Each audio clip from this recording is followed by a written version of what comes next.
Bismillahirrahmanirrahim.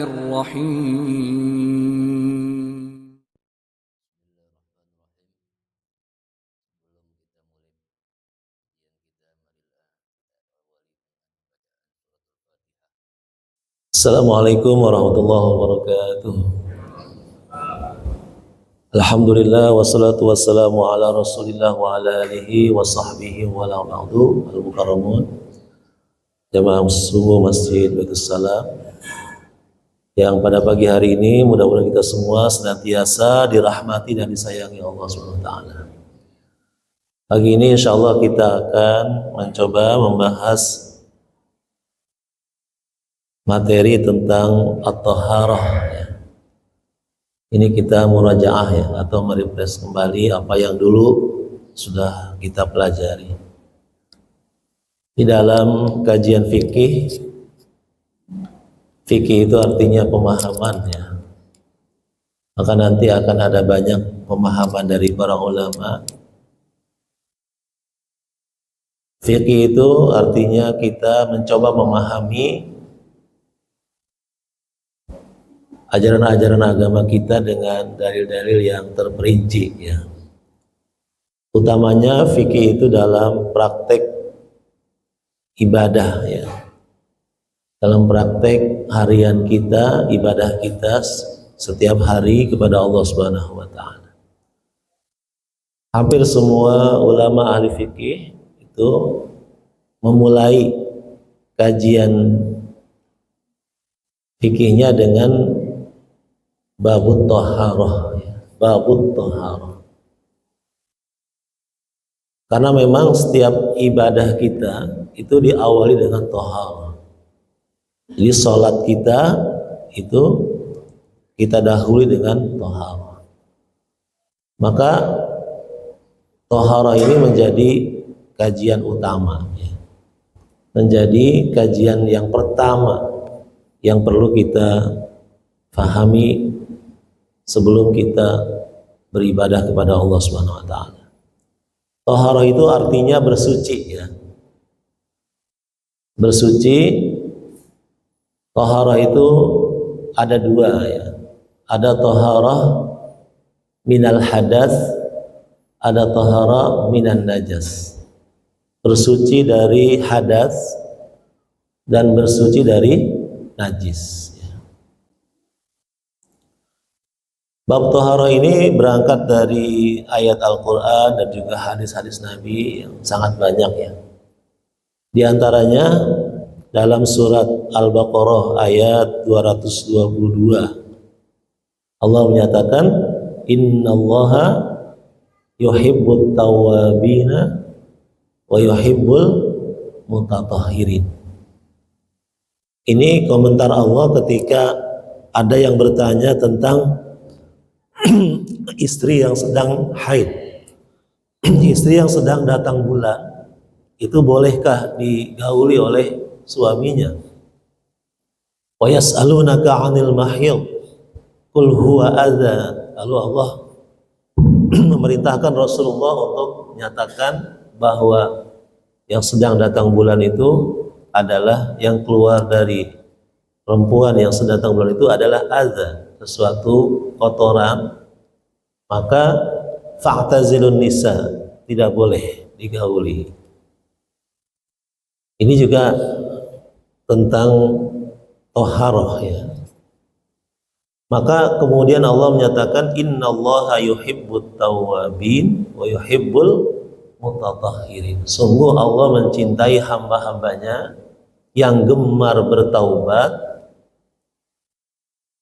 Mungkin sebelum belajar agama dia menggauli istrinya dalam keadaan datang bulan, kemudian setelah tahu dia bertaubat, maka Allah cintai, maka Allah mencintai dia yang bertaubat. Sungguh Allah mencintai hamba-hambanya yang bertaubat dan mencintai hamba-hambanya yang al-mutatahhirin, suka bersuci ya. Jadi bersuci itu aktivitas yang terus-menerus kita lakukan. Tidak sekali dua kali, tapi mutatahhirin itu menggunakan wazan mutafa'ilin, tatahhara, ya, yatatahharu, artinya terus menerus. Jadi setiap hari kecintaan Allah itu kita dapatkan setiap kali kita bersuci, ya.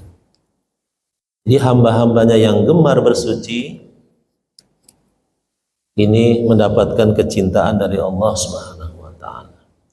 Kemudian dalam surat At-Taubah juga ayat 108 ketika Allah menyatakan bahwa masjid ini harus dibangun atas dasar takwa.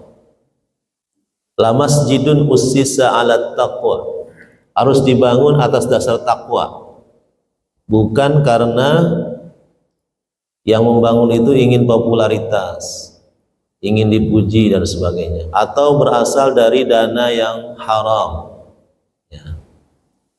Hasil jadi artis misalnya kemudian bangun masjid, itu syubhat, ya.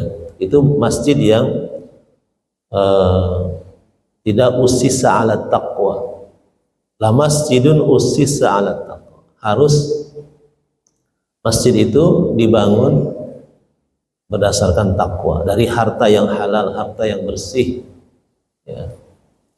Kemudian Allah menyatakan fihi rijalun yuhibbuna ayyatatahharu. Dalam masjid yang dibangun atas dasar takwa itu ada orang-orang yang suka mensucikan dirinya, suka taharah.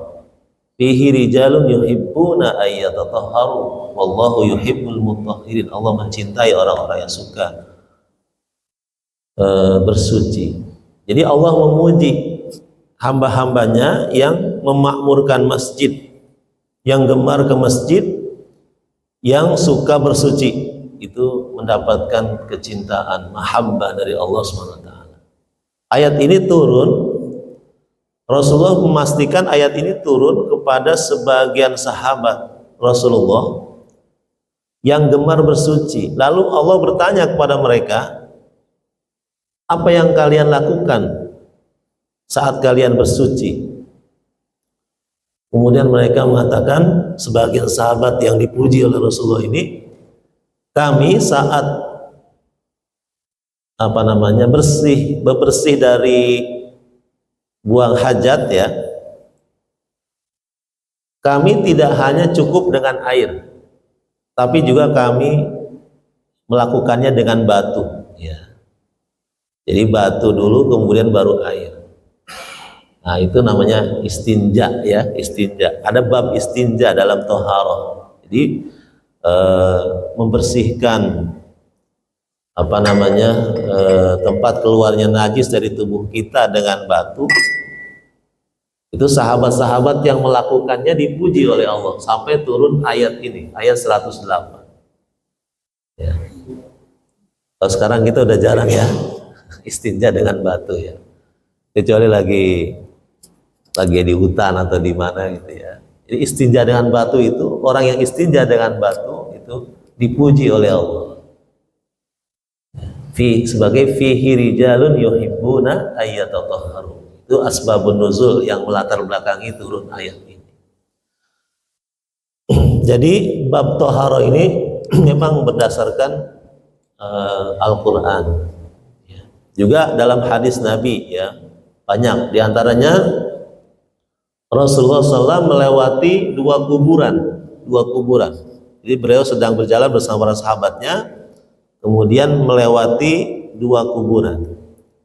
Lalu Rasulullah mengatakan, innahuma yu'adzaban. Penghuni dua kubur ini sedang disiksa oleh Allah. Penghuni dua kubur ini sedang disiksa. Salah satunya yamshi bin namimah. Penghuni kubur ini disiksa karena dia suka mengadu domba, suka menyiarkan berita-berita bohong. Sebelum itu Rasulullah mengatakan wa ma yu'adzabani fi kabirin. Keduanya tidak disiksa karena dosa besar, bukan karena dosa besar. Yang pertama disiksa karena dia suka mengadu domba, suka memfitnah atau suka menyebarkan berita hoax, ya, berita yang tidak benar. Yang satu lagi disiksa la yastanzih minal baul, ya, dia disiksa karena tidak suka bebersih saat buang air kecil, ya.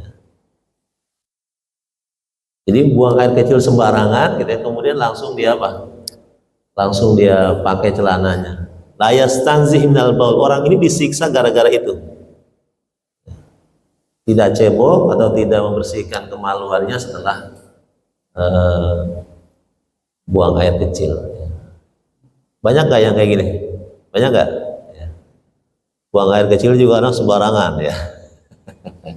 Di tembok, ya, di belakang, apa, di ban mobil gitu ya, di mana aja tuh kadang-kadang, ya.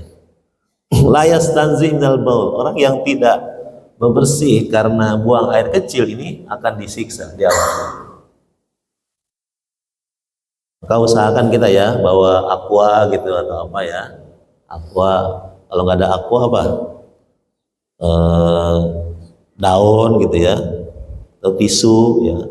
Tapi daun juga hati-hati, jangan sampai daun kajang-kajang atau daun nangka gitu ya, bahaya itu ya. Atau pakai bahan yang kasat ya misalnya. Itu yang penting kita istinja, ya, bersih, jangan ada najis. Kemudian Rasulullah mengambil pelepah kurma lalu menancapkan di kedua kubur itu, ya, mematahkan daun kurma, batang kurma, dan menancapkannya di kuburan itu. Ini asal usul setiap kuburan ditanami pohon, ya. Tapi Rasulullah mengatakan la'allahu yukhaffif anhuma, semoga Allah meringankan azab keduanya, malam yaibasa, sebelum selagi pelepah kurma ini basah. Kalau udah kering ya nggak tahu. Jadi Rasulullah memberi syafaat kepada dua penghuni kubur itu agar Allah meringankan azabnya, ya. Jadi ini hadis yang salah satunya menunjukkan pentingnya kita apa? Melakukan apa? Toharoh, bersuci, ya, bersuci. Jadi ini salah satu bagian inti dari ajaran agama kita. Mengabaikan toharoh ini bisa mendatangkan siksa atau bisa menyebabkan kita tidak diridhoi oleh Allah SWT. Jamaah sekalian yang dimuliakan Allah, dalam bab toharoh ini tadi saya sampaikan ada dua, ya, bersuci dari hadas, bersuci dari najis. Kalau hadas itu artinya keadaan kita tidak suci, ya, keadaan kita sedang tidak suci, itu disebut hadas. Ada hadas asghar, ada hadas akbar. Kalau hadas asghar artinya dalam keadaan kita tidak punya air wudhu, ya, tidak punya wudhu. Nah, itu kita dalam kondisi hadas asghar, ya. Kalau hadas akbar, kita dalam keadaan yang mewajibkan kita mandi, misalnya karena keluar mani misalnya, atau ibu-ibu yang sedang haid, menstruasi, atau setelah berjima, itu namanya hadas akbar. Keadaan kita dalam keadaan, hadas itu keadaan, dalam keadaan kita wajib mandi. Kalau mau beribadah kepada Allah, kalau mau sholat, kita harus mandi dulu. Itu namanya hadas akbar. Jadi hadas itu ada dua. Kemudian kalau najis, itu sesuatu yang kotor, yang menjijikkan, yang harus kita bersihkan, baik pada badan kita, ataupun pakaian kita, ataupun tempat kita beribadah, tempat sholat kita, sejadah kita, dan sebagainya. Itu namanya najis. Ini bahasan-bahasan tersendiri, ya. Insya Allah nanti, ya, waktu yang tersedia mungkin kalau cukup kita akan bahas lebih jauh. Jamaah sekalian yang dimuliakan Allah, biasanya dalam bab toharo itu diawali dengan alat-alat yang digunakan dalam bersuci, ya. Umumnya yang digunakan dalam bersuci itu adalah apa, Pak? Air, ya, air. Air itu adalah alat utama kita bersuci. Ini berdasarkan firman Allah, ya, pada ayat yang sangat banyak dalam Al-Quran, di antara surat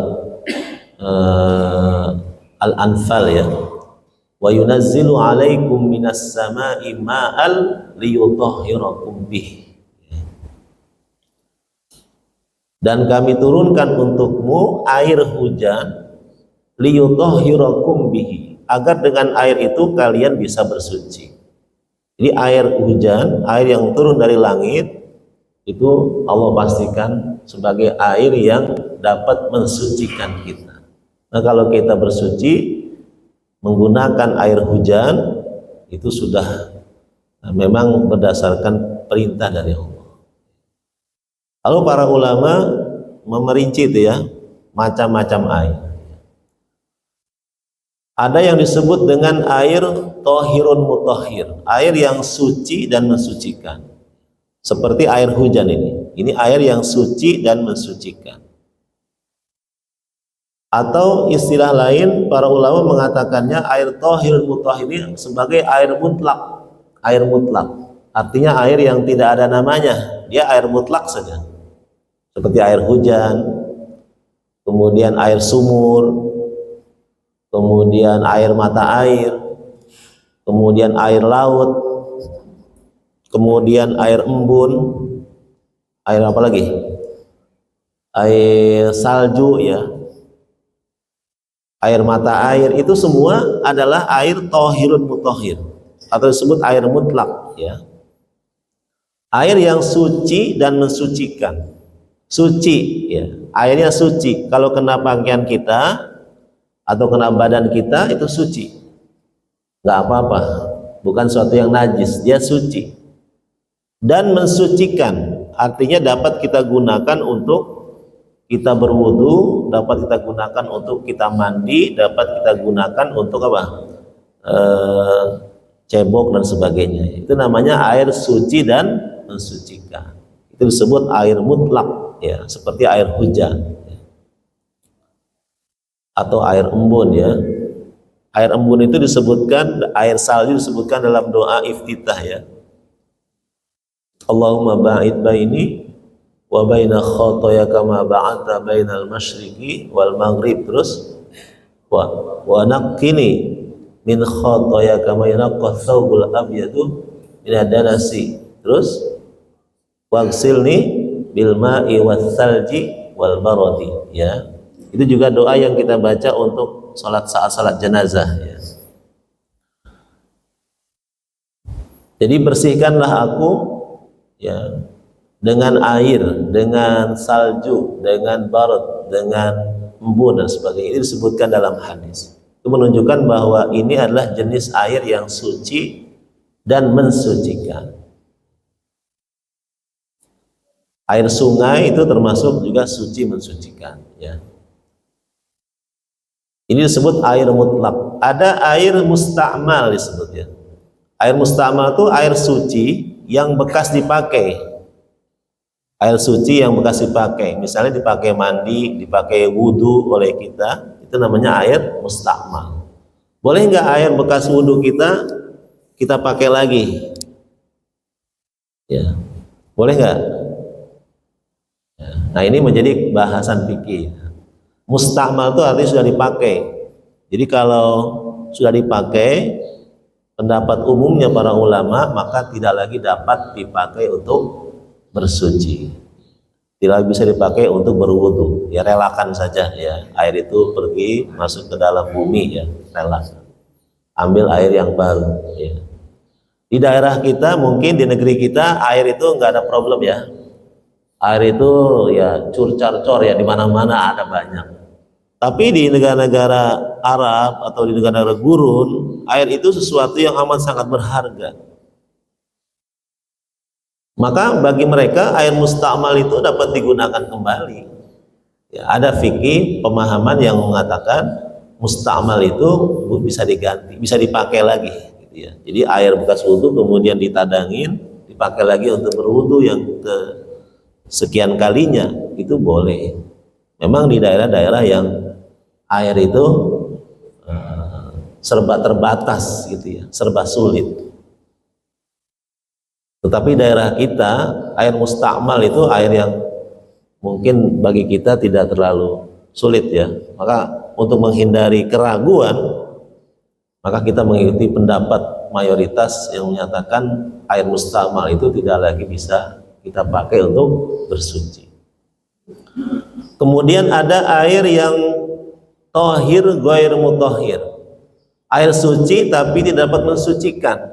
Airnya suci, kalau kena baju kita, pakaian kita nggak apa-apa, bukan najis, itu namanya air suci, tapi tidak mensucikan. Tidak bisa kita pakai berwudu, tidak bisa kita pakai mandi dan sebagainya, tidak bisa kita pakai cebok ya. Itu air yang tidak mensucikan walaupun dia suci. Seperti air apa? Seperti air apa, Pak? Ya, seperti air yang sudah bercampur dengan benda yang misalnya air apa? Air kopi, air apa lagi? Air teh, itu air yang suci. Kalau kena baju kita nggak apa-apa, kena sejadah kita nggak apa-apa. Tapi dia tidak dapat mensucikan. Boleh nggak cebok dengan air teh? Boleh nggak? Dengan air kopi sekalian ya? Itu nggak boleh. Tidak bisa mensucikan, ya. Walaupun dia suci.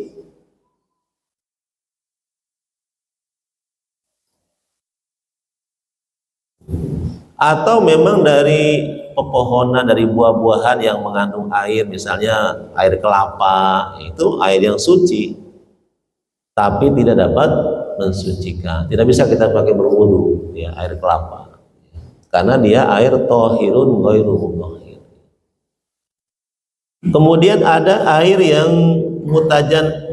mutanajis ya. Mutanajis itu artinya air yang terkena najis. Ini air yang terkena najis, yaitu air yang asalnya air suci kemudian kena najis. Boleh nggak kita pakai untuk bersuci? Ya, kolom air di rumah kita, bak ya, kamar mandi rumah kita kemudian kena najis ya. Boleh nggak dipakai bersuci? Ini namanya air mutanajis, air yang terkena najis. Atau kalau di empang ya, empang kolam ikan, kalau di kampung-kampung dulu masih ada tuh ya, ada rumah-rumah kecil gitu ya untuk orang buang hajat. Itu kan air yang terkena najis. Bagaimana hukumnya?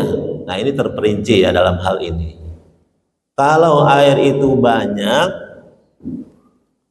kemudian terkena najis, maka tidak mempengaruhi. Air itu tetap air suci dan mensucikan. Kalau air itu banyak. Kalau air itu sedikit, maka bila terkena najis, air itu tidak dapat mensucikan, tidak suci dan tidak dapat mensucikan. Namanya mutanajis, air yang terkena najis. Hanya ukuran banyak sedikitnya ini ya yang perlu dipahami. Ukuran air itu banyak atau sedikit, itu air itu minimal 2 kulah, 2 kulah ya. Kalau air itu 2 kulah, di atas 2 kulah, maka dia air itu banyak. Kalau kena najis, kejatuhan bangkai tikus misalnya, maka tidak apa-apa. Kalau air itu di bawah 2 kulah, maka dia sedikit jatuhnya. Kalau kena najis, maka dia tidak bisa dipakai bersuci. Namanya mutanajis. Ukuran 2 kulah itu adalah ukuran tangan orang dewasa ya, yaitu satu depa, satu hasta panjang, satu hasta ke dalam. Jadi kalau kita bikin kolam itu panjangnya 1 hasta, kemudian kedalaman juga 1 hasta ya, sekitar 60 kali 60 ya. Ini 60 cm misalnya kali 60 cm. Itu kalau ukuran kolam itu ukuran 2 kulah. Lebih dari itu bagus ya. Tapi ini ukuran tangan orang biasa ya, bukan tangan tukang serut ya. Kalau tangan tukang serut itu tangannya lebih panjang ya. Tukang nyerut dulu gitu ya. Ini tangan orang biasa, ukuran 2 kulah ya. Ya silakan aja dihitung berapa liter kira-kira ya. Jadi panjang persegi itu 60 kali 60 ya. Itu ukuran 2 kulah. Di atas, di bawah itu dikit, maka di atas itu lebih banyak ya. Nah, kemudian juga Air yang banyak juga bisa jadi mutanajis. Kalau air itu, kalau najis itu merubah warna air itu, atau merubah baunya, atau merubah rasanya. Ini kolam besar, tapi ya terkena najis. Walaupun dia besar kolamnya, sudah ada baunya, maka dia najis. Karena bangkainya misalnya bukan bangkai tikus, tapi bangkai apa? Bangkai kambing misalnya gitu ya.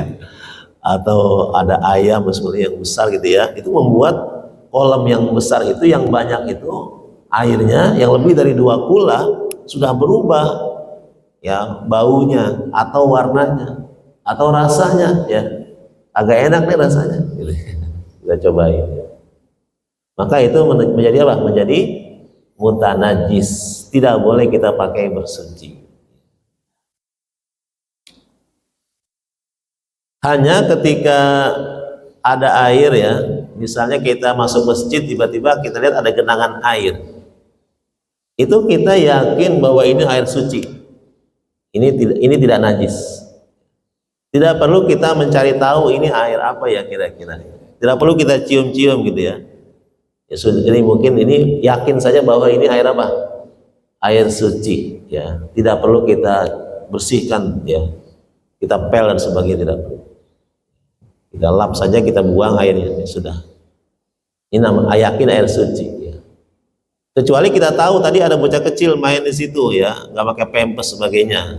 Ada bocah anak kecil ini yang masih kencing sembarangan, ya bisa jadi air pipis dia.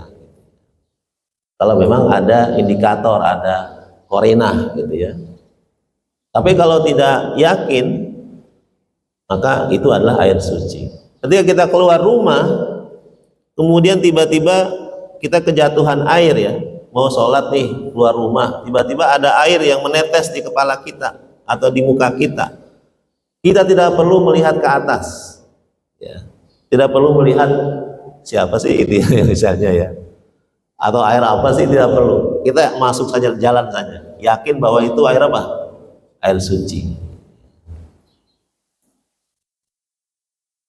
Mungkin asal sedikit ya, tapi kalau banyak ya, misalnya perlu juga ya, kalau rumah kita di lantai bawah ya, ada orang di lantai atas misalnya.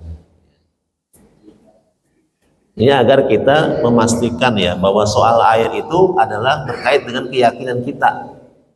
Kalau misalnya di ember, kita masuk kamar mandi, di ember ada air seember, ini kan air yang sedikit ya. Tidak perlu kita katakan ini air kurang dari 2 kula, ini air mustakmal, nggak perlu ya. Kita gunakan saja untuk bersuci. Air itu suci dan mensucikan ya. Kecuali memang kita tahu rumah kita sendiri ya, atau ya yang biasa kita di situ ini air mustakmal misalnya, kita udah tahu, maka jangan kita gunakan. Tapi di tempat yang dimana kita tidak tahu, tidak perlu kita bertanya, karena asal hukum air itu adalah suci dan mensucikan. Jamaah sekalian yang dimuliakan Allah, itu disebut dengan air apa? Air mutanajis. Jadi air yang berubah salah satu dari tiga sifatnya. Apakah warnanya? Baunya nggak ada, tapi warnanya kuning semua misalnya gitu ya. Kuningnya karena TS misalnya. Ya, TS itu istilah di pesantren dulu ya, namanya tai santri ya. TS ya. Itu atau karena apa? Atau karena baunya, warnanya tetap tapi baunya, atau rasanya ini asin-asin gitu ya, atau beda gitu ya. Itu namanya air yang mutanajis, yang terkena najis, maka tidak boleh kita pakai untuk bersuci. Ini alat bersuci yang pertama yang disebut air. Maka setiap kali kita berwudu, kita menggunakan air. Setiap kali kita mandi, kita menggunakan air. Setiap kali kita bersih dari buang air kecil atau buang hajat, itu kita menggunakan air. Karena air ini adalah alat utama kita bersuci. Kemudian jamaah sekalian yang dimuliakan Allah, alat bersuci lainnya adalah apa tadi? Ya selain air apa?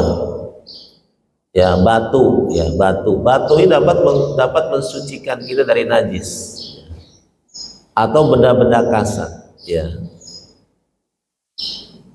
Dapat mensucikan kita. Jadi ketika istinja, ketika kita buang air kecil atau buang hajat, misalnya nggak ada air, maka dapat digantikan dengan benda-benda lain. Di pesawat misalnya ya, itu udah menggunakan tisu saja.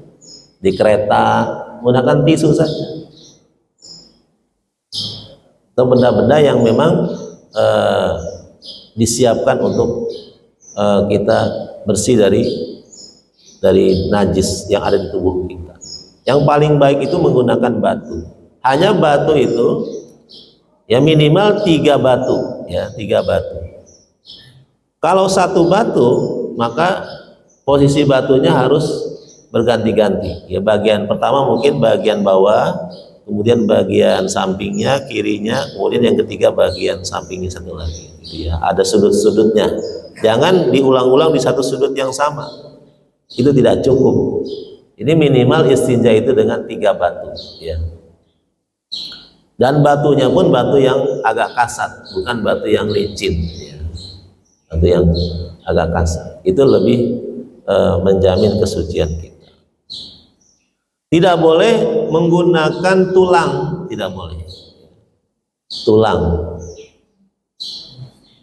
Tulang apa? Ya. Kalau di kita mungkin jarang ya tulang. Tidak boleh istinja, cukup istinja menggunakan tulang. Karena tulang itu kata Nabi, ta'amu sahibikum, dia makanan temanmu, makanan para jin, yaitu makanan tulang. Jadi jangan sampai kita najiskan makanan mereka. Ya. Mereka mendapati tulang itu sebagai makanan lezat mereka seperti kalian makan daging, gitu. Sama, kita makan daging, mereka makan tulang, itu sama. Jadi jangan bersuci dengan tulang atau dengan kotoran hewan yang sudah jadi batu, itu tidak boleh. Di kita juga sudah jarang ya, tapi kalau di gurun itu bisa jadi kotoran onta itu jadi batu, ya, karena saking kerasnya. Nah, kalau kita lempar jumroh itu, kita sedang haji ya, milih batu itu, kalau dulu ya, sekarang sudah enggak, sudah. Kalau dulu batunya harus diaduk dulu. Ini batu apa tai onta gitu ya. Kalau dia ada berguguran itu tai onta. Jangan dipakai melempar jumroh. Kalau sekarang udah disiapkan batunya tuh ya, pemerintah Saudi. Jadi nggak perlu gitu-gitu lagi ya. Itu hanya trik orang-orang zaman dulu ya, ketika memilih batu di Muzdalifah untuk melempar jumroh. Tapi ya nggak apa-apa, kita coba aja ini batu apa kotoran onta ya. Jadi tidak boleh istinja bebersih dengan kotoran hewan. Jadi batu ini juga bisa digantikan dengan benda-benda kasar seperti daun-daunan yang agak kasar-kasar ya, itu bisa menggantikan batu, atau bujur ya, atau bahan yang agak kasar bisa menggantikan posisi batu ya, untuk kita istinja.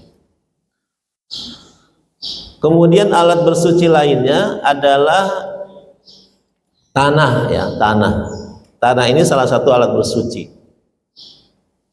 Di antaranya ketika kita membersihkan najis mughalladhah ya, najis yaitu najis air liur anjing. Ketika anjing menjilat kaki kita misalnya atau menjilat pakaian kita, itu harus disucikan kata Nabi dengan 7 kali. Salah satunya dengan tanah. Dengan tanah, kemudian baru yang ke-6-nya itu dengan air. Jadi harus menggunakan tanah untuk menghilangkan najis air liur anjing. Kemudian tanah juga digunakan untuk bersuci ya, dengan tayamum. Jadi tayamum itu salah satu cara kita bersuci, ya selain berwudu, selain mandi, ada yang disebut dengan tayamum. Tayamum itu menggunakan apa? Menggunakan tanah. Hanya tanah yang soi dan toyibah. Ada tanah yang bagian atasnya, debunya, bukan tanah seluruhnya ya, lumpur, bukan. Jadi tayamum itu bagian atas, soi dan toyib, debu dari tanah bagian atas. Maka tanah ini juga salah satu alat kita bersuci. Jemaah sekalian yang dimuliakan Allah, itu alat-alat yang dipakai saat kita bersuci. Lalu bagaimana air sisa minuman hewan itu najis atau tidak? Najis nggak Pak? Air sisa minum kucing di rumah kita, misalnya kucing minum air di gelas kita, kemudian kita minum, boleh nggak kita minum? Bekas kucing atau bekas hewan lainnya. Jadi air bekas hewan itu tergantung hewannya. Kalau dia hewan yang diharamkan atau hewan yang dipandang sebagai hewan yang najis, maka bekas minumnya itu termasuk najis. Kalau kucing, najis nggak kucing? Karena kucing tidak najis, maka bekas minum kucing boleh kita minum. Ya. Kopi kita bisa dijelatin sama kucing, boleh nggak kita minum? Boleh, ya, karena nggak najis. Bekas air minum kucing atau hewan yang tidak najis itu boleh dipakai, tidak najis. Sementara bekas anjing, bekas babi, karena dia hewan yang dianggap najis, maka bekas minumnya itu termasuk najis, gitu ya.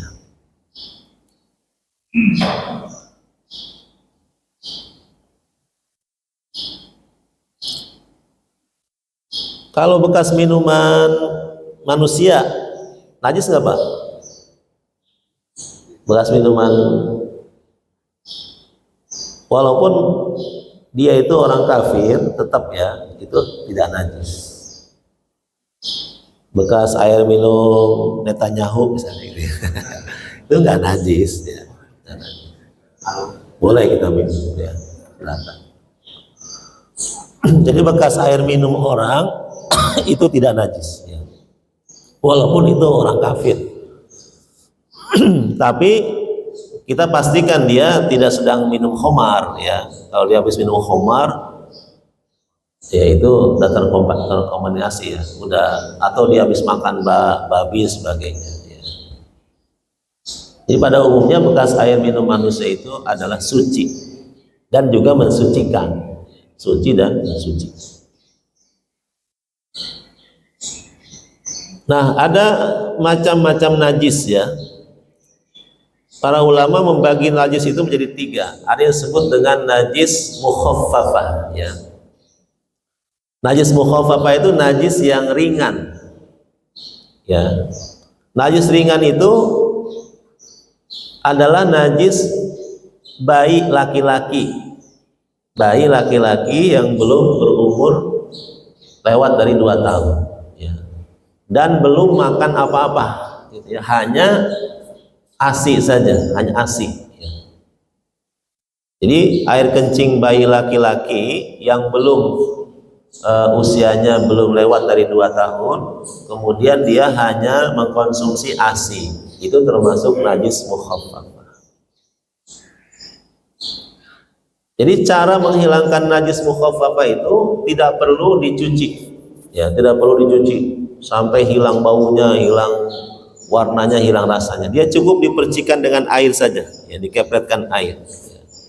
Dia ada bayi laki-laki, gitu ya, kita kepret kencing, pipis di kita, atau tembus pempesnya, ya, maka cukup kita percikan air di kain kita atau di baju kita. Tidak perlu di laundry atau dimasukkan ke mesin cuci, ya, tidak perlu. Kita alirkan air saja, kita percikan air, ya, itu sudah suci. Kenapa? Karena najisnya najis mukhaffafah, najis yang ringan. Jadi syaratnya apa? Syaratnya bayi laki-laki belum berumur lewat dari 2 tahun dan belum makan apa-apa kecuali ASI, air susu ibunya. Tapi kalau udah makan jengkol, ya, udah makan pete, makan ini itu najisnya najis sedang, sama dengan orang dewasa, ya, bukan mukhaffafah lagi. Beda dengan bayi perempuan. Kalau bayi perempuan itu air seninya, air kencingnya itu sama dengan orang dewasa. Kalau bayi perempuan, kenapa? Karena dia jalur kencingnya itu melewati yang jalur menuju anus gitu ya, berdekatan. Jadi dia apa namanya, sama najisnya itu dengan najis orang dewasa, air kencingnya. Jadi mukhaffaf itu khusus untuk bayi laki-laki. Ini keringanan dari Allah ya, karena memang kecenderungan biasanya kalau anak kecil laki-laki itu biasanya orang pengen gendong, gitu ya, pengen gendong. Beda dengan anak kecil perempuan. Ya. Anak siapapun ya, bukan anak kita saja, anak orang nih laki-laki gitu ya, kecil itu pengennya meluk aja, pengennya gendong aja. Jadi agama kita sudah memberikan keringanan ini. Ini salah satu rahasia syariat agama kita ya. Ada keringanan di situ. Tapi yang dia minum ASI ya Pak ya, bukan apa? Bukan susunya, bukan susu sapi. Tapi kalau susu sapi itu sama dengan orang dewasa. Dia najisnya najis mutawasitoh. Najis mutawasitoh itu najis yang sedang. Ini umumnya najis mutawasitoh. Jadi cara membersihkannya dia harus dihilangkan ya sampai hilang 3 sifatnya. Hilang warnanya, hilang baunya, dan hilang rasanya. Misalnya pipis di lantai masjid ya, itu harus dihilangkan sampai hilang baunya atau hilang warnanya. Kalau mau dicobain ya silakan ya. Pokoknya sampai 3 hilang, 3 sifatnya. Itu namanya najis mutawassithah. Kalau kita buang hajat, kita bersihkan tuh ya. Dubur kita ya, dubur kita bersihkan sampai yakin betul hilang baunya, hilang warnanya atau hilang rasanya. Mau dicobain ya. Yang penting itu tadi ya, 3. Kita ketika ini udah keset nih ya, yakin saja. Atau kita dengan sabun ya, yang menghilangkan. Yang bagus tadi dengan apa? Dengan batu gitu, dengan batu ya. Yakin hilang ya. Kalau ada yang tersisa itu dimaafkan ya, kalau yang tersisa. Yang penting kita yakin sudah bersih.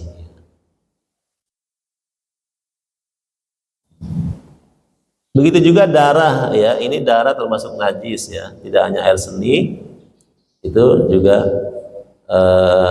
najis mutawassithah darah. Darah apa saja ya. Kemudian juga bangkai, bangkai itu najis. Bangkai itu hewan yang mati bukan karena disembelih. Ya. Walaupun itu kambing, sapi, dia matinya sama geledek. Nah itu bangkai. Ya, bangkai, karena dia bangkai maka dia najis. Nggak boleh dimakan, haram. Tapi kulitnya boleh dimanfaatkan. Jadi ada sapi mati misalnya, sakit atau karena hal lain, bukan karena disembelih, maka kulitnya itu boleh diambil, disamak. Begitu juga kambing boleh disamak ya, dibersihkan kulitnya, dibuang ya, apa namanya, daging-dagingnya dibuang, bersihkan dengan alat tertentu ya, dengan ramuan tertentu, boleh dipakai untuk sholat, sejadah sholat, atau untuk baju ya, atau untuk sabuk dan lain sebagainya, asalkan jangan dibuat kerupuk kulit. Nah, ya, ada ya sapi mati kemudian kulitnya diambil dibuat kerupuk ya, jangan, ya. Karena itu bangkai ya, tidak boleh dimakan, kalau dipakai boleh ya. Kemudian apalagi macam-macam najis itu ya, ya, daging babi ya, kemudian wadi, mazi ya. Wadi itu air yang keluar dari kemaluan kita karena sakit ya. Setelah pipis misalnya ada air yang, kalau air kencing jelas ya, nah ini ada cairan yang keluar dari kemaluan kita, itu namanya wadi. Karena kita terlalu lelah, karena kita terlalu sedang kurang enak badan, ada air-air yang keluar mengiringi sebelum kita pipis atau setelah kita pipis, itu namanya wadi, itu najis juga. Mazi itu juga najis mutawasithah juga, najis sedang juga, sama dengan air kencing. Jadi mazi itu air yang keluar karena syahwat, karena membaca sesuatu yang mengundang syahwat atau melihat, itu keluar cairan, itu namanya apa? Namanya mazi. Mazi itu air yang keluar mendahului mani ya, sebelum mani ada mazi, itu najis. Nah kalau mani itu najis nggak? Air mani najis nggak Pak? Ya, nah mani itu tidak najis. Jadi kalau kena kain, kena spray, dia tidak najis. Kain boleh dipakai sholat, ya, pakai sholat subuh ke masjid Asmaul Salam, ya. Masya Allah, ya, ada bekas, itu nggak apa-apa, nggak apa, nggak najis. Ya. Tapi Nabi menghilangkan air maninya itu dengan cara mengkerik-kerik ya, dikerik-kerik. Baru pakaian dipakai kemudian untuk sholat. Kerik-kerik dulu, jadi hilangkan dulu ya. Walaupun gak najis, tetap dia mempengaruhi orang gitu ya, mengganggu orang. Ini baunya bau ini. Jadi mani itu tidak najis. Kenapa mani tidak najis? Ayo. Dia apa bedanya dengan mazi? Apa bedanya dengan mani? Apa bedanya dengan air kencing? Ya kan? Kenapa mani tidak najis? Karena dia asal usul manusia, ya. Asal usul kita. Kalau asal usul kita najis, maka seluruh ya badan kita najis semua, nggak boleh masuk masjid.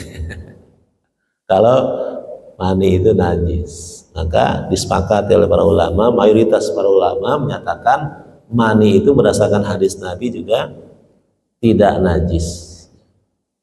Ini bukan berarti kain kita nggak usah dicuci, bukan begitu Pak ya. Ini mentang-mentang nggak najis nggak dicuci, gitu ya. Ya dicuci lah, gitu ya. Spray juga dicuci diganti, gitu ya.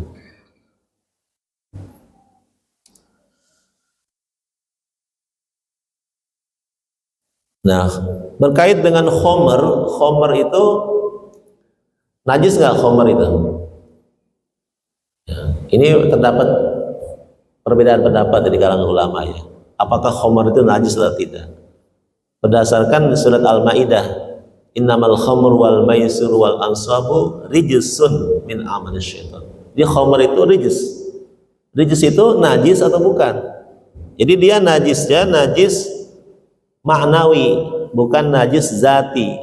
Jadi ada najis maknawi, ada najis zati. Ya.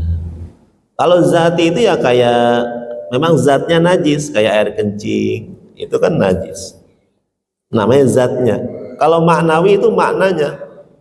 Kalau khamr itu kan minuman, perasan anggur, jus anggur atau tape uli yang sudah difermentasi gitu ya.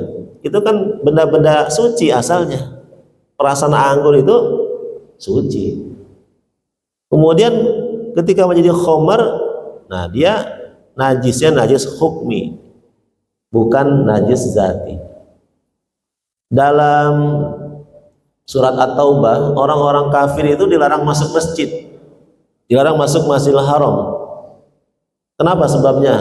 Innamal musyrikuna najasun. Orang-orang musyrik itu najis kata Allah. Apakah mereka najisnya najis zati atau najis hukmi? Boleh nggak kita salaman sama orang kafir? Boleh nggak? Boleh nggak? Dia Allah katakan najis, Allah bilang najis. Boleh nggak? Nah, boleh. Kita salaman orang kafir boleh. Dan kita nggak perlu cuci tangan kita, habis salaman sama dia nggak perlu kita cuci tangan kita. Kenapa? Karena dia najisnya najis hukmi, hukumnya, bukan zatnya. Orang kafir itu zatnya ya suci, nggak najis. Maka dalam hal ini khomer juga begitu. Kalau mengatakan dia najis zati, maka khomer, alkohol, parfum berasa alkohol, terus obat ada alkohol, atau benda-benda yang terkena alkohol itu najis, nggak boleh dipakai, nggak boleh digunakan. Tapi yang mengatakan bahwa ini najisnya najis hukmi saja, maka khomer itu tidak najis. Jadi kalau kena badan kita, minuman keras kena baju kita, itu nggak perlu dicuci. Nah, itu sebagian ulama mengatakan demikian. Parfum yang ada alkoholnya juga boleh dipakai karena dia tidak najis zati. Nah, terkait dengan anjing tadi sudah ya, bahwa dia najisnya najis mughallazah, artinya najis berat. Najis berat. Kalau masuk ke rumah kita kemudian menyentuh peralatan makan kita, itu harus dicuci 7 kali kata Nabi, minimal 7 kali ya, salah satunya dengan tanah. Ada kuali kita dijilatin. Mengikuti Nabi, sunnah Nabi tidak cukup dengan sabun, tapi menggunakan tanah. Karena berdasarkan penelitian para ulama belakangan, bahwa kuman-kuman atau bakteri-bakteri yang ada pada air liur anjing itu hanya bisa hilang dengan apa? Dengan tanah. Ini salah satu mukjizat Nabi ya. Dengan tanah baru hilang. Kalau dengan sabun tidak hilang. Demikian jamaah sekalian, kajian kita sampai menghilangkan najis di bab toharo ini. Insya Allah kalau ada panjang umur kita akan teruskan dengan tata cara bersuci, diantaranya tata cara berwudu, tata cara mandi, tata cara tayamum dan lain sebagainya. Demikian dapat sampaikan. Barangkali ada yang ingin tanyakan seputar yang telah saya sampaikan tadi. Silakan kalau ada 1-2 pertanyaan mungkin.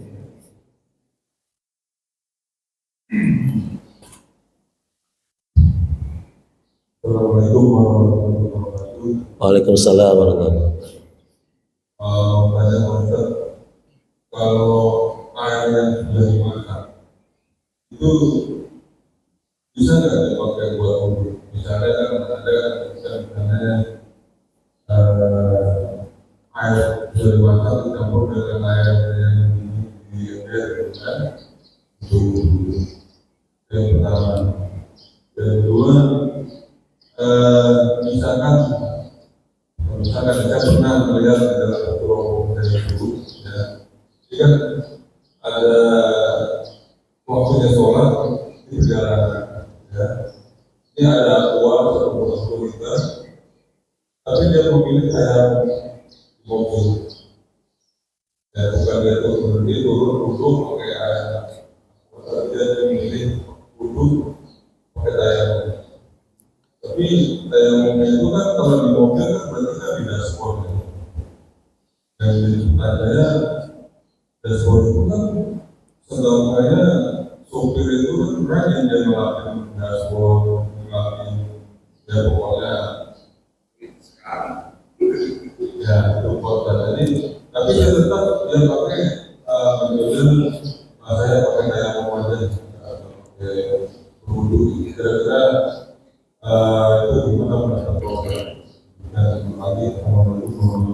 Waalaikumsalam. Ya, pertama tentang air panas yang kita masak itu termasuk air yang tohir mutahhir, artinya suci dan mensucikan. Boleh kita pakai wudhu, boleh kita pakai mandi. Air yang kita masak, dia termasuk air tohir mutahhir. Asal belum kita campur dengan benda apapun, atau dengan misalnya dengan garam atau dengan gula gitu ya, belum kita campur dengan benda suci lainnya. Dia masih hanya dihangatkan, dimasak. Itu termasuk air suci dan mensucikan. Boleh kita pakai mandi, boleh kita pakai berwudu, ya, boleh kita pakai cebok dan sebagainya. Asal tadi belum tercampur. Kemudian bertayamum, ini nanti akan kita bahas tentang tayamum. Maka ketika ada air tetapi terbatas, maka kita harus milih tayamum. Misalnya ada aqua, tapi ini untuk perjalanan, untuk minum dan sebagainya. Kita tidak tahu apakah akan menemukan air atau tidak. Di rest area ketika umroh itu dulu ya, kalau sekarang mungkin udah banyak tersedia. Itu tidak selalu ada air di rest area itu. Ada tempat nongkrongnya, ada tempat pipisnya, ada, tapi airnya nggak ada. Di gurun ya namanya juga ya. Nah, kalau sekarang udah tersedia ya. Jadi kalau berwudu di saat air terbatas, maka kita lebih baik tayamum. Ya, tayamum.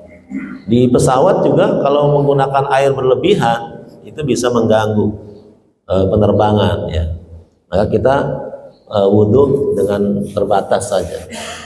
Dengan satu kali, tidak perlu tiga kali. Yang wajib saja. Itu ketika terbatas. Nah, bertayamum ya, nanti kita akan bahas ya, boleh yang menggunakan so'i dan toyibah, apa yang di atas bumi yang suci, yang semua ada gubar, ada debu. Jadi tanah itu, debu-debu itu tidak melulu harus bentuk tanah gitu ya, tapi debu-debu yang menempel di kaca, yang menempel di dinding, itulah debu tanah yang kita pakai bersuci. Kalau zaman dulu ya, Metro Mini, Kopaja itu udah pasti tuh ya. Banyak gitunya tuh ya. Atau angkot-angkot di kita itu banyak debunya. Boleh kita di kursinya atau di kacanya kita bertayamum. Tapi memang di pesawat-pesawat yang kayak Lufthansa itu udah bersih sekali ya. Atau pesawat-pesawat umumnya karena udah susah ada debunya. Tapi kita yakin saja ada debu-debu yang masuk. Boleh kita bertayamum. Ya, walaupun itu bersih ya. Pengalaman saya dulu 24 jam naik pesawat ya, itu ke Maroko. Maroko itu kan ke Afrika ya, ujung dari Jakarta ke Maroko itu di pesawat terus. Saya bawa tisu tayamum tuh bikin sendiri gitu ya. Jadi kertas HPS kita taruh di lapangan gitu ya, yang ada debu-debunya. Kemudian kita lipat. Setiap kali kita sholat, kita buka. Ya, kita tayamum. Tisu tayamum namanya. Ya. Terus sempat akan diproduksi secara massal ya. Tapi nggak ada yang tertarik ini karena air udah banyak di pesawat ya, nggak perlu pakai tayamum, pakai susah gitu. Jadi kalau kita mau kemana-mana, kita taruh aja di luar rumah kita, pasti ada debunya tuh kertas itu ya. Kita tutup, kita tayamum. Taruh di atas mobil kita, pasti ada debunya. Itu alat untuk tayamum. Demikian, ada lagi? Ya silakan, terakhir mungkin.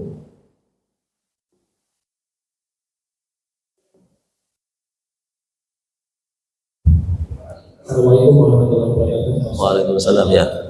Singkat saja kalau terkait istilah, kalau tidak ketemu air cuma pakai tisu apakah bisa? Terus yang kedua, kalau kita tidur apakah membatalkan wudhu, dan juga makan apakah berkumpul atau harus bagaimana?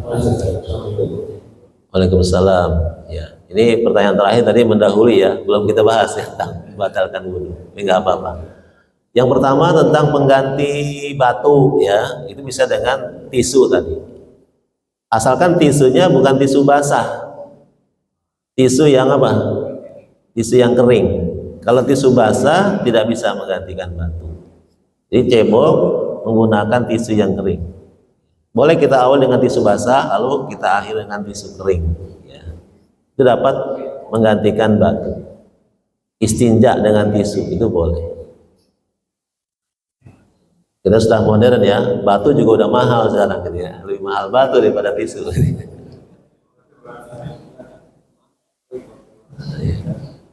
Kemudian tidur ya nanti ya, itu membatalkan wudhu tidur itu. Kalau posisi tidurnya berubah-ubah. Ya, kalau posisi tidurnya tetap duduk, dalam keadaan duduk dan tetap tidak berubah-ubah, maka tidur itu tidak membatalkan wudhu ya.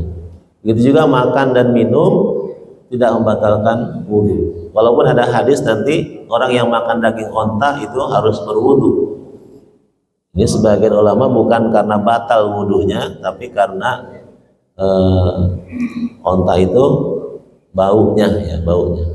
Maka sunnah saja habis makan kita wudu, itu dalam rangka sunnah, itu menghilangkan bau mulut kita. Ya. Sebelum kita sholat kita wudu lagi habis makan, walaupun belum batal. Itu namanya tajdidul wudu, memperbaharui wudu kita. Bukan karena batal, tapi karena menghilangkan keraguan atau menghilangkan sakwa-sangka orang. Baik, demikian jamaah sekalian yang dapat kita kaji pada pagi hari ini. Mudah-mudahan Allah Subhanahu wa taala mencintai kita semua, menggolongkan kita termasuk orang-orang yang gemar bersuci. Bismillahirrahmanirrahim. Alhamdulillahirabbil alamin. Allahumma shalli ala sayyidina Muhammad wa sallam Muhammad. Rabbana zalamna anfusana wa illam taghfir lana wa tarhamna lanakunanna minal khasirin. Allahumma ja'alna min ibadikas salihin. Allahumma ja'alna min ibadikal muttaqin. Allahumma ja'alna minat tawabin. Allahumma ja'alna minal mutatahhirin. Waj'alna min ibadikas salihin. Rabbana atina fid dunya hasanah wa fil akhirati hasanah wa qina adzabannar. Wa sallallahu ala sayyidina Muhammad wa ala sahbihi wasallam. Walhamdulillahirabbil alamin. Kurang lebih mohon maaf. Wassalamualaikum warahmatullahi wabarakatuh.